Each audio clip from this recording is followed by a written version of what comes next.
Hello বন্ধুরা, কেমন আছো সবাই? আশা করি তোমরা অনেক অনেক ভালো আছো।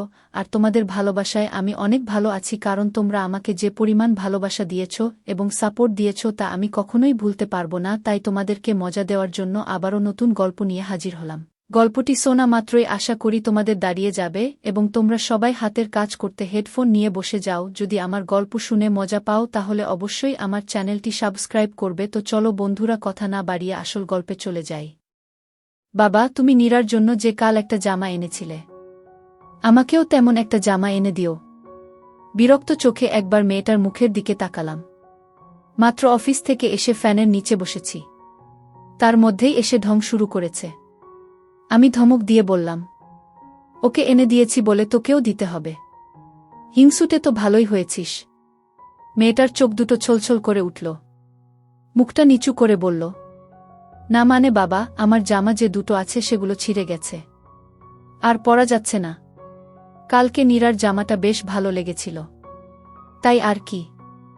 আচ্ছা যা এখন, কালকে আসার সময় ফুটপাত থেকে একটা নিয়ে আসবনে। কানের কাছে আর ঘ্যান ঘ্যান করিস না। চলে গেল মেয়েটা। আমি আবারও বালিশে হেলান দিয়ে বসলাম। আমার প্রথম ঘরের মেয়ে আঁচল। আঁচলের মায়ের সঙ্গে আমার বিয়েটা হয়েছিল পারিবারিকভাবেই।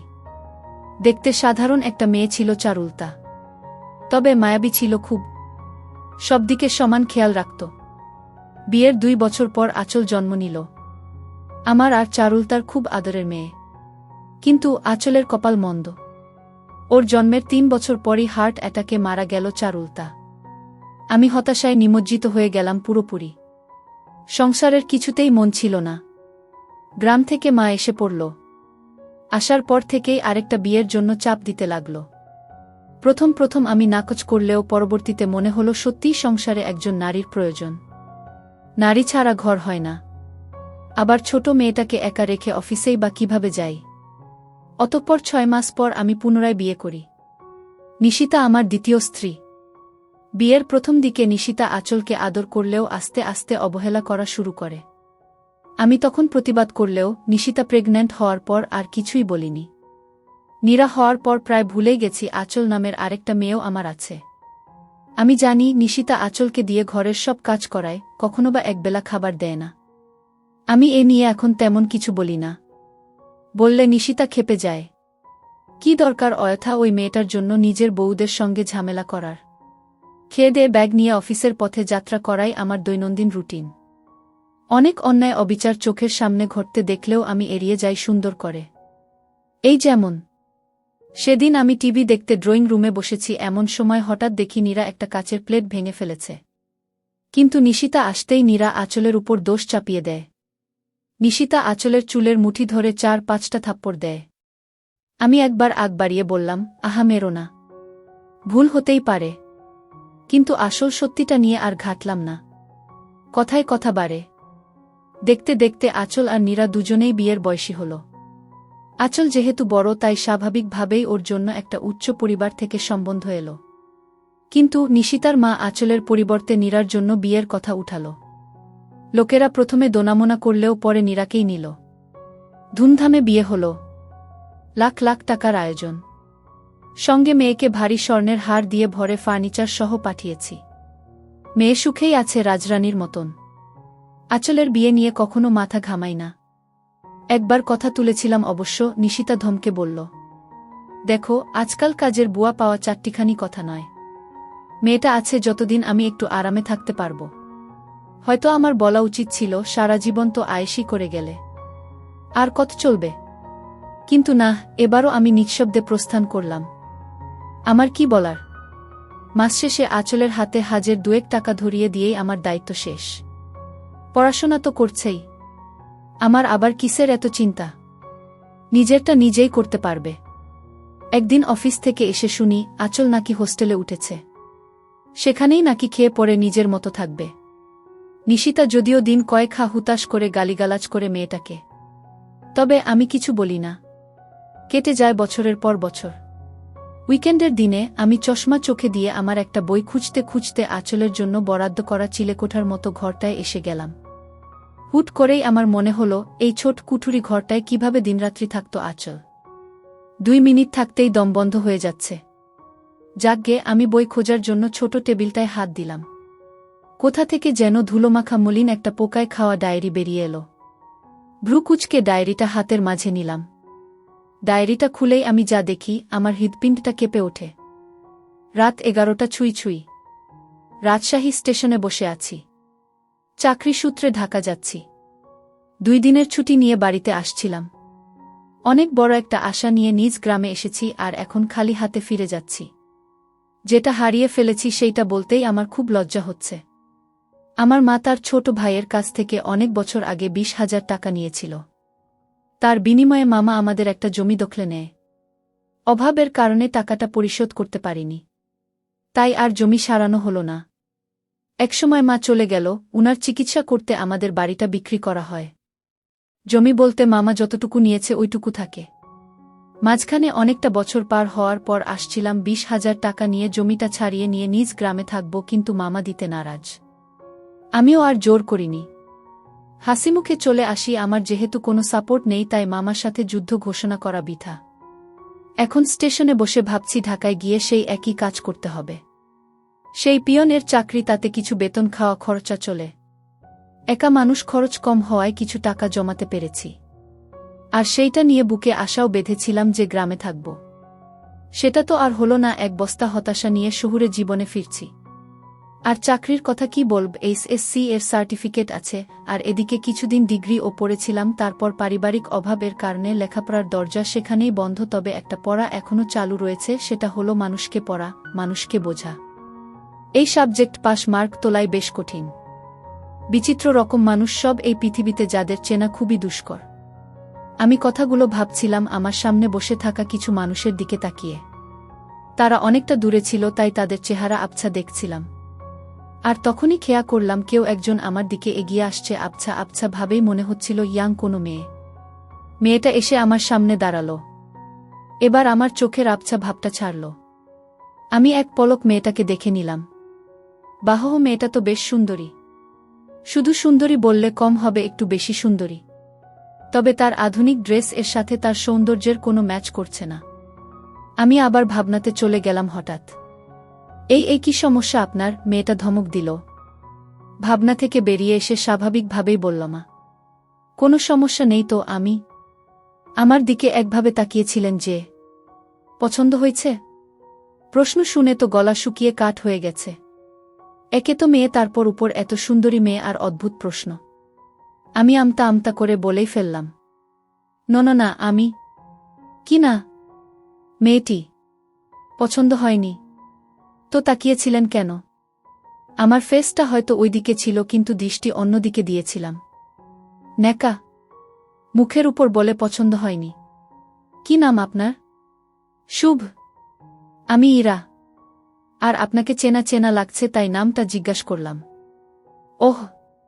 তারপর ইরা নামের মেয়েটা আমাকে অবাক করে দিয়ে আমার কাজের স্থান, মানে আমি যে কোম্পানিতে পিয়ন হিসেবে চাকরি করি, তার কথা বলল। আপনি কি সেই অফিসের পিয়ন? ইরা জবি। আমি? ওহো, আমার বাবা ওই কোম্পানির মালিক, আর আমার বাবার অফিসেই চাকরি করেন। বাবার অফিসে আমি অনেক যাই, আপনি তো চা কফি এনে দেন। আমি আপনাকে চিনেছি। আপনি আমাকে চিনতে পারেননি কেন? আমি আপনার দিকে তাকাইনি। আর আমি মেয়েদের দিকে কম তাকাই। ওরে সুফি, শোনেন, আপনি তাকান, তবে বেশি ভাবনায় থাকেন, তাই আমাকে কখনো খেয়াল করেননি। জবি, এটাও হতে পারে। আমিও হিতাহিত গান বুদ্ধি হারিয়ে ফেলেছি। তোকে আপনি করে বলছি কেন? তুই তো পিয়ন। আচ্ছা শোন। জবি ম্যাম বলেন। তুই তো সাধারণ বগিতে যাবি? জবি ম্যাম। আমি কেবিনে যাব। তুই আমার ব্যাগ দুটো একটু উঠাই দিবি, তারপর তোর আসনে গিয়ে বসবি, ঠিক আছে? জবি ম্যাম, ঠিক আছে। রাগ করিস না, কুলি পাচ্ছি না। আর তোকে পেয়েছি, আর কাকে লাগে চেনা মানুষ তো। জবি ম্যাম। এত জবি ম্যাম করিস কেন? জবি না, হ্যাঁ ম্যাম, ঠিক আছে, আমি ব্যাগ উঠাই দিব। ওকে। মালিকের মেয়ে, যথেষ্ট সম্মান দিতে হবে, আর যা বলবে সেটা তো করতেই হবে, না হলে আমার চাকরি তখনই গায়েব। এসব ভেবে লাভ নেই, আর ভাবনাতে হারিয়ে গেলে চলবে না, অ্যাক্টিভ থাকতে হবে। ট্রেন ঢাকা থেকেই আসলো। আধ ঘন্টা পর ইঞ্জিন ঘুরিয়ে আবার ঢাকার উদ্দেশ্য রওনা হবে। আমি ইরা ম্যাম এর ব্যাগ দুটো তার কেবিনে দিয়ে আসলাম। বকশিস স্বরূপ তিনি আমাকে 50 টাকা দিলেন। কোনো দ্বিধা না করেই টাকাটা নিলাম, কারণ আমার আগে থেকে অভ্যাস আছে। টাকা নিয়ে চলে যাচ্ছিলাম, ইরা ম্যাম আবার ডাকল, এই শোন শোন ইরা। জবি ম্যাম বলেন, আমি নামার সময় আবার তুই আসবি, ঠিক আছে? আচ্ছা। আবার ঘুমিয়ে যাস না কিন্তু। না ম্যাম, ঘুমাবো না। ওকে যা। আমি আমার বগিতে গিয়ে উঠলাম। টিকিট সংগ্রহ করতে আমি অনেক দেরি করে ফেলেছি, তাই সিট হয়নি, পুরো রাস্তাটা দাঁড়িয়ে যেতে হবে। আশেপাশে তাকিয়ে দেখলাম অনেক সিট ফাঁকা। সামনের 2-1টা স্টেশন পর এসব সিট আর ফাঁকা থাকবে না। তাই মনে মনে ঠিক করলাম সিটে বসব না, দাঁড়িয়েই যাব। ট্রেন ছাড়ল, আমি দরজায় দাঁড়িয়ে আছি। ঠান্ডা হাওয়া আমার শরীরটাতে লাগছে। আমি ভাবনায় আবার ডুব দিলাম, ভাবতে লাগলাম পুরনো দিনের কথা। মাঝে মাঝে নিজের ভবিষ্যৎ এর কথাও ভাবলাম, তাতে যা ফলাফল পেলাম সেটা শূন্য। কারণ ভেতরে খুব হতাশা কাজ করছিল। অর্ধেক পথ আসতেই স্টেশন ছাড়াই ট্রেনটা থেমে যায়। যান্ত্রিক কোনো ত্রুটি হয়েছে হয়তো। 20 মিনিট পার হবার পর খবর পেলাম ভোরের আগে ট্রেন এখান থেকে এক চুল নড়বে না, আর এখন রাত 1টা বাজে। একজন এক এক কথা বলছে। কেউ বলছে লাইনে সমস্যা, কেউ বলছে ইঞ্জিনে। আমি ওইসব কথা থেকে কান ফিরিয়ে নিয়ে নিজের ভাবনাতে আবার মন দিলাম। হঠাৎই এই শুভ পেছনে তাকিয়ে দেখি ম্যাম দাঁড়িয়ে। জবি ম্যাম বলেন, আমি। তুই উঠ। ম্যাম, কিছু লাগবে? না, আমি একটু ট্রেন থেকে নামব। ম্যাম, বাইরে নামা ঠিক হবে না। যে অন্ধকার, এর মধ্যে কি বিপদ লুকিয়ে আছে কে জানে? কিসের বিপদ? বাইরে সাপ বিচ্ছু অনেক কিছু থাকতে পারে। কিচ্ছু নেই, চল নিচে নামব। এই হলো আলালের ঘরের দুলালি, মন যা চায় সেটাই করবে। ম্যামকে নিয়ে ট্রেন থেকে নামলাম। নেমে দেখি অনেকেই নিচে দাঁড়িয়েছে। কেউ বাসায় ফোন করে সমস্যার কথা বলছে, আবার কেউ সিগারেট টানছে। ম্যাম আমার সাথে কথা বলা শুরু করল। দেখ, জায়গাটা অনেক সুন্দর, তাই না? ইরা, অন্ধকারে তেমন কিছুই তো দেখা যাচ্ছে না। আমি। চোখ না মন দিয়ে দেখতে হয়। তবে ম্যাম, আকাশটা বেশ সুন্দর লাগছে। অনুজ্জ্বল তারাগুলো দেখা যাচ্ছে। আমি তো অনুজ্জ্বল অন্য কিছু দেখতে পাচ্ছি। কি ম্যাম? এই যে দেখ, একটা টিস্টল, চল যাই। এখন ওখানে গিয়ে কি হবে? চা খাবো, চল চল, বেশ মজা হবে। শীতের মধ্যে এত রাতে বাইরে চা খাওয়ার মজাটাই আলাদা। আমি তো আর মানা করতে পারবো না। মানা করলেই বকা দিবে। কেন যে এর সাথে দেখা হয়ে গেল? মনে হচ্ছে বাকি রাতটায় বেশ প্যারায় রাখবে। টিস্টল এর কাছে পৌঁছাতে দেখি কিছু যাত্রী এখানে আগেই এসেছে। এই দোকানটার আশেপাশে আর একটা দোকান ও নেই। হাতে চা নিয়ে আমি দোকানিকে বললাম, চাচা, এমন একটা জায়গায় দোকান দিয়েছেন, কি মনে করে? আমি। বাবা, সে অনেক কাহিনী। বাজারে দলাদলি চলে। আমার লোকজন না থাকায় ওখানে দোকানটা নেওয়া হয়নি। রাগের মাথায় নিজের জায়গাতেই দোকানটা দিয়ে বসি। বাহ, বেশ করেছেন। তা চলে কেমন? আলহামদুলিল্লাহ, ভালোই চলে। একটা কথা বলি, রাগ করে এখানে দোকান দিয়ে ভালোই করেছেন। এর জন্য আপনার হাতের চা খেতে পারলাম। আরও কিছুক্ষণ কথা হলো। বিলটা আমি দেই। ম্যাম আর আমি চলে আসি। উনার সাথে আড্ডা দিতে খুব ইচ্ছে করছে, কিন্তু মালিক পক্ষের লোক আগ বাড়িয়ে কথা বলাটা বেয়াদবি হবে। আমি কিছু বলছি না, চুপচাপ তার পেছন পেছন হাঁটছি। আমার চুপ থাকা দেখে ম্যাম হয়তো কিছু একটা ভেবেছে। আমাকে বলল, কিরে, কথা বলতে পারিস না? দোকানির সাথে তো বেশ জমিয়ে কথা বললি, এখন চুপ কেন? ইরা, ম্যাম, কি বলবো শুভ? সেটা কি আমাকে বলে দিতে হবে? দোকানি কি তোকে কিছু বলেছিল? না। তো কিছু বল, সারা রাত তো এভাবে চুপ থাকতে পারবো না। আপনি রাজশাহীতে কোথায় আসছিলেন? আর বলিস না, আমার একটা বান্ধবীর বিয়ে হলো। বিয়েতে আসছিলাম। ওহ, তুই বিয়ে করেছিস? না ম্যাম। কেন? কাকে বিয়ে করব? কাকে করবি মানে? দেশে কি মেয়ের অভাব পড়ছে? আসলে সেটা না। তো কি? আমার পরিবার নেই। আমার বিয়ে করা একটু সমস্যা। তো সমস্যার কি আছে? দেশে অনেক মেয়ে আছে যাদের পরিবার নেই, তাদের মধ্যে একজনকে বিয়ে করবি। ম্যাম, এরকম হলেও আমি করব না। কেন? সেটা না বলি। ওই সব বলতে হবে আমাকে? ভার্সিটির ভিসি এর ছেলেকে ঠাটিয়ে থাপ্পড় দেওয়ার কারণে প্রিন্সিপালের রুমের সামনে দাঁড়িয়ে আছে আলিহা রুহি। পরনের হলুদ রঙের গোলো জামা আর কালো হিজাবটা টেনে টুনে ঠিক করে দরজার হাতলে হাত রাখতে যাবে, তখনই একটা পুরুষালী হাত শক্ত করে ধরল আলিহার হাত। হুট করে হাত ধরায় বেশ রাগ হল আলিহার। অগ্নিদৃষ্টিতে পাশে তাকাতেই দেখল ভিসির ছেলে সারফারাজ খান। আলিহার মেজাজ যেন দ্বিগুণ বেড়ে গেল। গমগমে গলায় বলে উঠল, আমার হাত ধরার সাহস আপনাকে কে দিয়েছে? আগের দিনের কথা কি ভুলে গিয়েছেন গু? সারফারাজ বাঁকা হেসে আলিহার হাত আরও শক্ত করে ধরে বলল, ওহ সুইটহার্ট, এত রাগ করা ভালো না শরীরের জন্য। Just cool down baby. তুমি হয়তো ভুলে যাচ্ছ আগের দিনের ঘটনার জন্যেই তুমি আজ এখানে গি। আলিহা দাঁতে দাঁত চেপে শুনল সারফারাজের কথা। সারফারাজের কথায় পায়ের রক্ত মাথায় ওঠার উপক্রম। একে তো হাত ধরেছে, তার উপর গা জ্বালানো কথা বলছে। আলিহা দাঁতে দাঁত চেপেই বলল, আপনার এইসব ফালতু কথা একদম আমাকে শোনাতে আসবেন না। নেক্সট টাইম আমাকে এসব নামে ডাকলে খারাপ হয়ে যাবে বলে দিলাম। হাত ছাড়ুন আমার। সারফারাজ হাসল। আলিহার দিকে কিছুটা ঝুঁকে চোখ টিপে বলল, আরে সুইটহার্ট, সবে তো শুরু। ভার্সিটিতে যখন এসেছ এই সারফারাজ খানের কথা তো শুনতেই হবে তোমাকে। আর খারাপের দেখছোটা কি সুইটহার্ট? বলেই আলিহার হাত ছেড়ে একটা ফ্লাইং কিস ছুড়ে বলল, অল দ্য বেস্ট। আলিহা কিছু বলতে নিবে তার আগেই গুনগুনিয়ে গান গাইতে গাইতে অন্যদিকে হাঁটা দিল সারফারাজ। আলিহা খুব কষ্টে নিজের রাগ নিয়ন্ত্রণে এনে দরজা খুলে ধীর কণ্ঠে বলল, আসতে পারি? আলিহার কণ্ঠ শুনে প্রিন্সিপাল স্যার মো. আশরাফুল ইসলাম আর ভিসি স্যার শাফায়েত সালমান খান মুখে তুলে তাকালেন। আলিহাকে দেখে আশরাফুল সাহেব গম্ভীর কণ্ঠে বললেন, ভিতরে আসো। আলিহা মুচকি হেসে দরজা ছেড়ে গিয়ে দাঁড়াল ওনাদের সামনে। নরম গলায় সালাম দিতেই সালমান সাহেব হাসি মুখে উত্তর দিয়ে আলিহাকে তাদের সামনের চেয়ারে বসতে বললেন। আলিহা ধন্যবাদ জানিয়ে বসতেই দরজায় আবারও টোকা পড়ল। আলিহা তাকাল না। আশরাফুল সাহেব বলে উঠলেন, কে? সারফারাজ দরজা দিয়ে মাথাটা একটু বের করে হাসি মুখে বলল, স্যার, আমি সারফারাজ খান। আমি কি আসতে পারি? সারফারাজের কণ্ঠ শুনে আলিহার মুখে একটা বিরক্তির ছাপ ফুটে উঠল, যা সালমান সাহেব খেয়াল করলেন তীক্ষ্ণ চোখে। ছেলের দিকে তাকিয়ে বললেন, তুমি পরে এসো, এখন যাও, আমরা কাজে আছি। সারফারাজ মাথা নাড়িয়ে চলে গেল। সালমান সাহেব এবার হাত দুটো টেবিলের উপর একত্রে রেখে আলিহার দিকে তাকিয়ে বললেন, আলিহা রুহি, ফার্স্ট ইয়ার, বায়োকেমিস্ট্রি ডিপার্টমেন্টের। আমি কি ঠিক বললাম? আলিহা স্বাভাবিকভাবেই বলে উঠল, জি স্যার, আপনি ঠিক বলেছেন গু। সালমান সাহেব হাসলেন। এই প্রথম তার ছেলের উপর কেউ কথা বলেছে, আর সে নাকি এই ছোট্ট মেয়েটা। ভাবতে অবাক লাগলেও সত্যি। শুধু কি মুখের উপরে কথা ঠাটিয়ে থাপ্পড় ও দিয়েছে?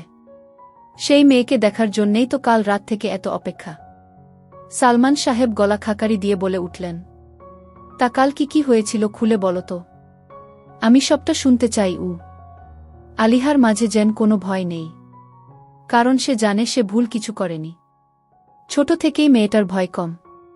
অবশ্য মেয়েদের এমনটাই হওয়া উচিত, কারণ দুনিয়াটা শক্তের ভক্ত, নরমের জম। আলিহা একটা দীর্ঘশ্বাস ফেলে বলতে লাগল, উনি আমার সাথে খারাপ আচরণ করেছিলেন, তাই আমি ওনাকে আঘাত করেছি। আমার মনে হয় না এখানে আমার কোনো ভুল ছিল। আপনি চাইলে ওই দিন যারা যারা ছিল তাদের কাছ থেকে শুনতে পারেন। জুনিয়র বলেই কি ওনার সব কথা শুনতে হবে? উনি অনৈতিক কথা বলবে আর আমি তা মেনে নিব, এতই সহজ? সালমান সাহেব এক গ্লাস পানি আলিহার দিকে এগিয়ে দিয়ে আলতো হেসে বললেন, পানিটা খেয়ে তারপর বলো। আলিহা মুচকি হেসে গ্লাসে চুমুক দিয়ে পুরোটা পানি শেষ করে আবারও ধন্যবাদ জানিয়ে বলতে লাগল, আমি ক্লাসে যাচ্ছিলাম, তখন উনি আমাকে ডাক দেন। আমি যাওয়ার পরে উনি আমাকে আমার নাম আর কোনো ইয়ার তা জিজ্ঞাসা করেন। আমি বলতেই উনি আমাকে ডেয়ার দেন আমি যাতে ওনাদের যে কোনো একজনকে প্রপোজ করি। আলিহার কথা সালমান সাহেবের বিষম উঠতে উঠতে উঠল না। উনি নিজেকে স্বাভাবিক রাখার চেষ্টা করে বললেন, তারপর তুমি কি করলে? আলিহা খানিকটা দম নিয়ে বলল, আমি না করে দেওয়াতে উনি রেগে যায় আর ওনাকেই প্রপোজ করতে বলেন। আমি দ্বিমত করলে একসময় উনি আমার হাত ধরেন, কিছুতেই ছাড়ছিলেন না বলে আমি থাপ্পড় দিয়েছি। আশরাফুল সাহেব বললেন, তাই বলে থাপ্পড় মারবে? জানো না সারফারাজকে? আর কলেজ ভার্সিটিতে তো সিনিয়ররা এমন মজা করেই গু। আলিহা এবার চোখ তুলে আশরাফুল সাহেবের দিকে তাকিয়ে বলল, সরি স্যার, আপনার কথাগুলো ঠিক মেনে নিতে পারলাম না। উনিকে তা আমার দেখার বিষয় না। উনি আমার হাত ধরেছেন, এটাই বিষয়। আশরাফুল সাহেব আরও কিছু বলতে নিবেন তার আগেই সালমান সাহেব হাত উঠিয়ে বলল, আরে আশরাফুল সাহেব, আপনি এত কথা বলছেন কেন? আমি কথা বলছি তো। আশরাফুল সাহেব দমে গেলেন। সালমান সাহেব মুচকি হেসে বললেন, তুমি একদম ঠিক করেছ। তোমার সাহস দেখে সত্যিই আমি মুগ্ধ হয়েছি। আলিহা বেশ অবাক হল সালমান সাহেবের কথায়। সে তো মনে করেছিল এ নিয়ে তাকে শাস্তি পেতে হবে। আলিহাকে অবাক হতে দেখে সালমান সাহেব হেসে ফেললেন। যাও ক্লাস যাও। আলিহার সাথে সাথে আশরাফুল সাহেবও অবাক হলেন।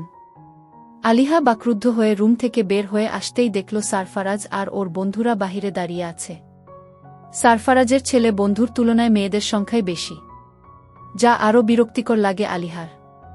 ওদের দেখেও না দেখার ভাব করে চলে যাচ্ছিল আলিহা, তখনই সারফারাজ পিছন থেকে বলে উঠল, ওহে বঙ্গল্য নাকি জামাই আদর নিয়ে এলে ভিতর থেকে বললে না তো গু। সারফারাজের কথায় ওর বন্ধুরা হাসছে, যা কানে এসে লাগছে আলিহার। আলিহা দাঁতে দাঁত চেপে পিছনে ঘুরে হেসে বলল, তা না হয় আপনার বাবার থেকেই শুনে নিবেন মিস্টার। আর হ্যাঁ, আমাকে এসব নামে ডাকবেন না, লাস্ট বারের মতো বলে দিচ্ছি। সারফারাজ অবাক হল। বাবা কি কিছু বলেনি মেয়েটাকে? মেয়েটা এত স্বাভাবিকভাবে কথা বলছে। সারফারাজের ভাবনার মাঝেই তার পাশ থেকে নীলিমা ডান হাতে তর্জনী আঙুল তুলে বলে উঠল, এই এত চ্যাটাং চ্যাটাং কথা বলার সাহস কে দিয়েছে তোমাকে? এখানে পড়তে হলে মাথা নিচু করে সব কথা শুনতে হবে। আলিহা ওদের দিকে এগিয়ে এলো। সারফারাজের দিকে এক পলক তাকিয়ে নীলিমার দিকে তাকিয়ে বলল, সরি আপু, আমি মাথা নিচু করার মতো মানুষ নই। আপনারা হয়তো মানুষ চিনতে ভুল করছেন। আবারও সারফারাজের দিকে তাকিয়ে বলল, ভুলে যাবেন না ভার্সিটি কারো বাপের না। আলিহার কথায় তেলেবেগুনে জ্বলে উঠল সারফারাজ। শেষের কথাটা যে তাকেই বলেছে তা বুঝতে বাকি নেই। সারফারাজের ফর্সা নাক লাল হয়ে উঠল। সেই ধমকের সুরেই বলে উঠল, আমি তোমায় দেখে নিব মেয়ে, জাস্ট ওয়েট অ্যান্ড সি।